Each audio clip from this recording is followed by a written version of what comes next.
Hey there, my name is Reed Sullivan, and today I will be doing a half derivation, half proof, half kind of take what I say and leave me on it of the wave function for the hydrogen atom. I'm going to try to make this relatively brief.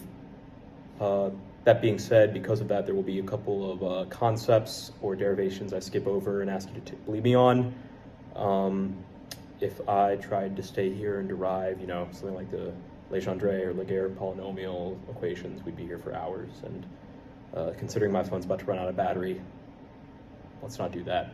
So I'm going to go through this derivation, and then I will do a little simulation to show what our equations predict and compare that to some data we've seen in MATLAB. So jumping right in, Schrodinger equation, basics. Hamiltonian operator on the wave function is equal to the energy operator on the wave function. Expanding that into the more commonly seen form of that, negative h bar squared over 2m Laplacian operator minus the potential all times the wave function is equal to the energy of the wave function. Now, we're dealing with proton and electron, meaning that there will be electric charge involved, and therefore we can calculate potential using Coulomb's law. So, Q1, Q2 over 4 pi epsilon naught r, because the proton and the electron both have the absolute value of charge of, or they have the value of the absolute value of the electron's charge. We can write this potential as negative electron charge squared over 4 pi epsilon naught r. Plugging that in, we get this equation, leaving us to now work with the Laplacian operator. Now, much to the dismay of anyone who does not like working with spherical coordinates, myself included, we are going to need to break them out for this problem because it would be awful to try to do this in Cartesian coordinates. I'm going to ask you to believe me on this one here. Transforming the Laplacian from Cartesian coordinates gives us this wonderful equation for the Laplacian in spherical coordinates.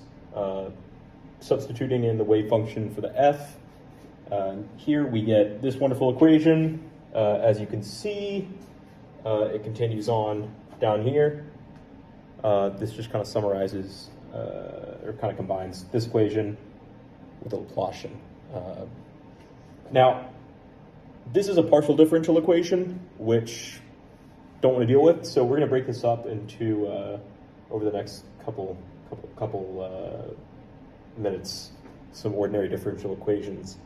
But to do that, we're going to need to define the wave function as functions of r, theta, and phi specifically. So we're going to define it as a function r of the radius multiplied by a function f of theta multiplied by a function g of phi. Now, to convert, we have the kind of derivatives of the wave function with respect to the radius, theta, and phi. Second derivatives of the wave function with respect to the radius, theta, and phi. And plugging those in, we get this equation up here, which you can see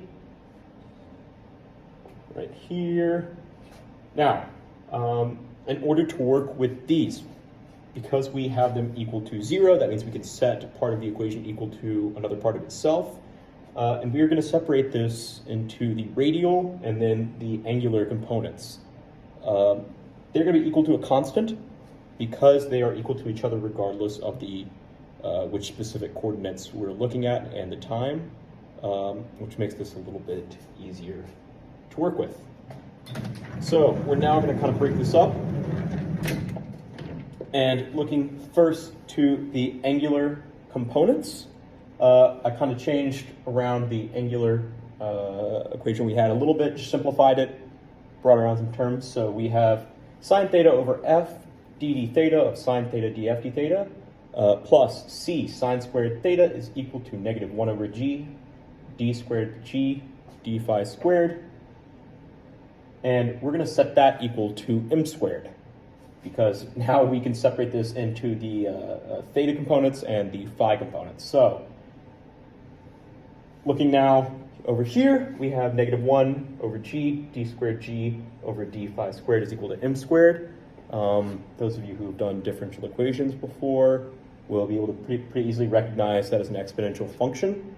And so we have the solution being G is equal to AE to the I m phi. Now, I have crossed off the negative imaginary solution here. I'm going to ask you to take my word on that. You will see later on why. But kind of the simplest way I can say it is boundary conditions. And getting rid of this now will make it easier. So, further working with the theta component, we're able to simplify this down to this equation right here. Now, I am going to do something a little bit weird. I'm going to define a new variable c and set that equal to cosine of theta. This allows me to substitute that in for cosine of theta, just kind of doing one variable to work with. I have the derivative, so the derivative of f with respect to theta is equal to negative sine theta df dc, and we're now able to see that that is equal to negative square root 1 minus c squared df dc. And so now we can rewrite our equation in this form right here. Trying to solve that would be absolutely brutal. I'm not going to do it here. That would take hours. So we are going to rely on the work of Mr. Legendre and his solution to that differential equation. Now, Legendre polynomials are what we're going to get out of this equation, which actually depend on two kind of variables that kind of set up the equation. They're the function generating kind of constraints. And so we're going to call those M and L. We are going to get a solution that is of this form right here with the following constraints. So L is going to be an integer number, and we have rewritten this C value here as equal to L times L plus 1, and the absolute value of M is less than or equal to L, with M also being an integer. So we are able to get that f of theta is equal to the Legendre polynomial with respect to M and L of cosine of theta. All right. Now, combining the functions of theta and phi, we get this equation. Now, you may be wondering, where did this component come from? This is the normalization constant, such that the function is normalized with respect to the L and M values that are chosen.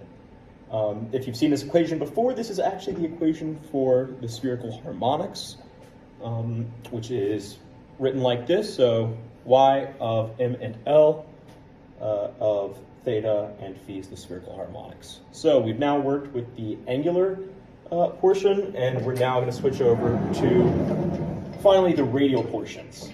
So where we left off, we have this equation right up here. Now I've plugged in for C, L times L plus 1 per the constraint of the Legendre polynomials.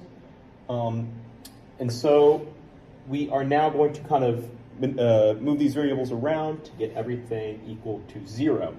So we have d squared r the function over d r variable squared plus 2 over r variable, dr function dr variable, plus 2m over h bar squared, which is equal to e squared over 4 pi epsilon naught r plus the energy minus L times L plus 1 times h bar squared over 2m r squared all times r.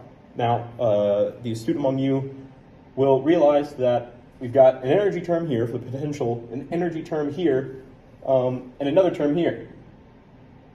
Doing some dimensional analysis will show that this is actually another energy term for the angular energy, and then, or the rotational energy, which leads us to be able to get an equation for the angular momentum. And based off the fact that you can kind of derive this a little bit here, you are actually able to prove the quantization of angular momentum for the electron in the wave function for the hydrogen atom. So working with this, we now have this, differential equation, ordinary differential equation. But this is, again, another absolutely brutal equation to solve, so we're going to rely on Laguerre polynomials now. So we are going to get this function right here, if you can see that. Now I have to find rho as 2r over n times the reduced Bohr radius. I'll get to that in a minute. You see that kind of here. The reduced Bohr radius as a naught star. You have rho to the L, and then you have Laguerre polynomials of rho. The bounds, or kind of the constraints of this Laguerre polynomial, are n minus L minus 1 and 2L plus 1. Again, this is going to be one of those things where I'm going to ask you to kind of take my word on that. If I had to prove that, we'd be here forever. So you may be wondering, why are we using something called the reduced Bohr radius instead of the regular one? So the reduced Bohr radius is equal to 4 pi epsilon naught h bar squared over mass charge squared. But that mass is actually not the mass of the electron, it is the reduced mass of the electron. So the reduced Bohr radius is equal to mass of the electron over the reduced mass times a naught. While you could kind of get a better derivation for this in classical mechanics, just a quick kind of summary of the reduced mass principle is that if you have two bodies that are exerting a force and they are rotating, while one body may appear to be rotating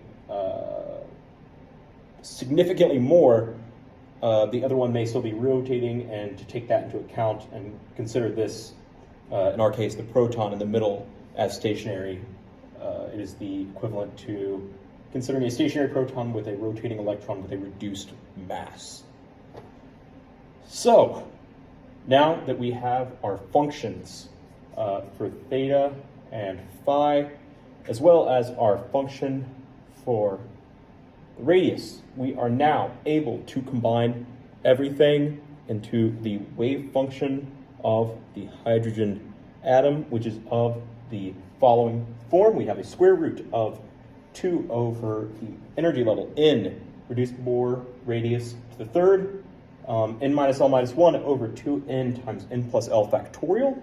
Multiply that by e to the negative r over n reduced Bohr's radius.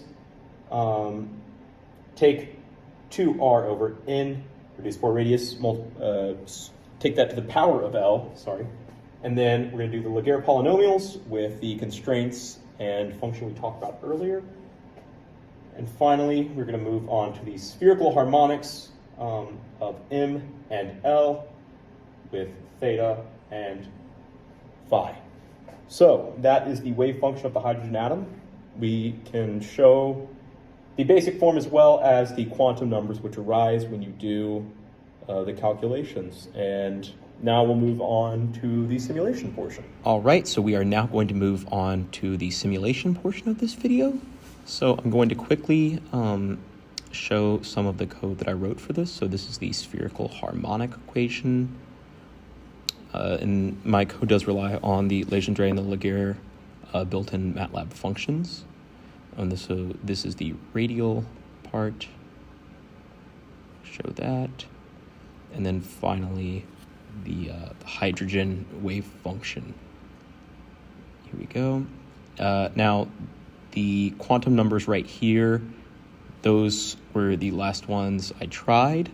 Those are simply set by the user in order to generate the wave function desired. Now, I'm using the Volume Viewer app, which is technically medical imaging, meant for medical imaging from MATLAB, but it does the job pretty well, in my opinion, to show this volumetric data. So right now I'm loading the ground state, the 1s orbital, and so we are able to see the general shape with some intensity kind of key, but I'm going to go ahead and switch over to a different layout to kind of get a better idea of what's going on. So this is a better representation of what exactly the kind of probability distribution and the amplitude of that is in space. And I'm going to switch over to another. I'm going to go ahead and import this.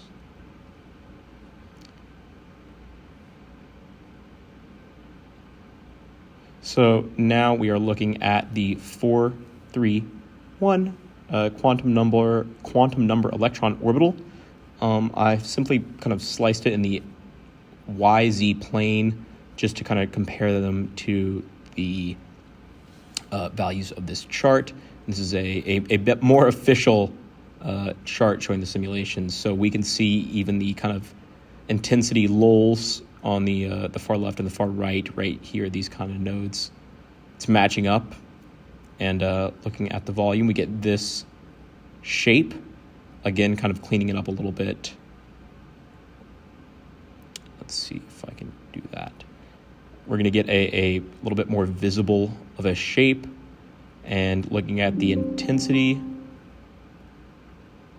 we are going to see that again. And then finally, I'm just going to show my personal favorite orbital, 430. Again, cleaning it up a little bit. Oh, sorry. We get this beautiful shape. Looking at it in the YZ plane, it matches up again with what we should expect.